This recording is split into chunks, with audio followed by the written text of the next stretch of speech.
Hello, everybody. Welcome back to the Zero Hour. I'm Richard RJ Eskow, and in historic news this week, Scotland votes and rejects independence. This important vote should be studied by anyone who wants to affect political and economic change around the world because there are important lessons to be learned from the Scotland experience. Here's one of them. Strength and unity are needed to resist the growing power of large corporations. That's the point Robert Reich made this week when he said the following things about the upcoming Scottish vote. He said, quote, the only real beneficiaries, he meant, of potential Scottish independence will be large global corporations. They'll have more bargaining leverage over a separate Scotland. Reich said global corporations like separatism and that sort of thing because both separatism and other types of separatist devolution movements, as they're called, says Reich, quote, allow the corporations to play governments against each other with ever bigger tax breaks, subsidies, and favorable regulations. He points out that in the U.S., states are, quote, in a frenzy of corporate gift giving to attract and keep corporations and jobs, end quote. Now, Robert Reich is absolutely correct, and that's takeaway number one from the vote. Divide and conquer is an increasingly successful corporate strategy, but it's important to note that there are other factors at play here, and that gets us to takeaway number two.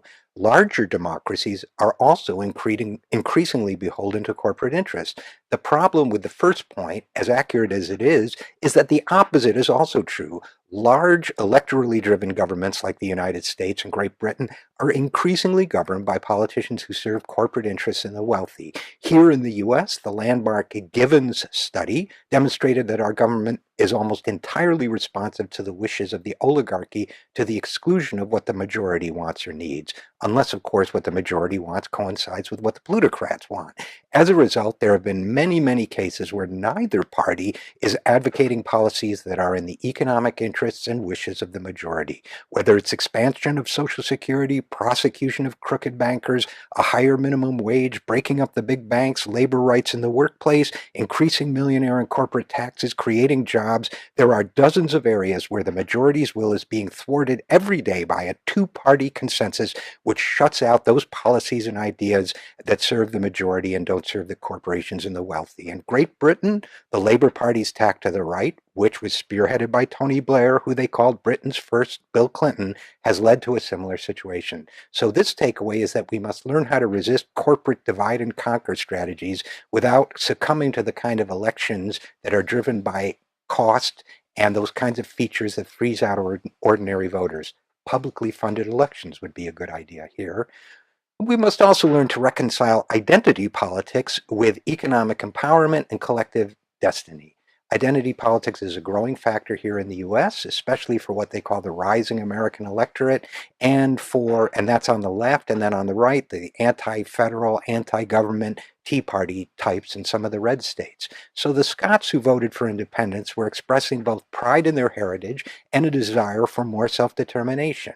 Now, there's a good reason to be sympathetic to that. That drove the anti-colonial movements of the 20th century. It drove our own fight for independence, and it helped people achieve a greater level of democracy than would otherwise be the case. So somewhere along the line, we need to figure out how to reconcile something that is independence at its best or tribalism at its worst with the need to work together in order to counteract the increasingly powerful forces of the big corporations. Now, look, the result of endless devolution into smaller and smaller nation states could be chaos. But while tribalism is bad, the desire to control one's own destiny is not. Tribalism is just the perversion of this impulse, but we must learn to address key issues on broader national and global scales without suppressing the need for people to create their own political and personal identities. And that gets us to the next point, which is the Scottish independence movement seems to have achieved a major victory.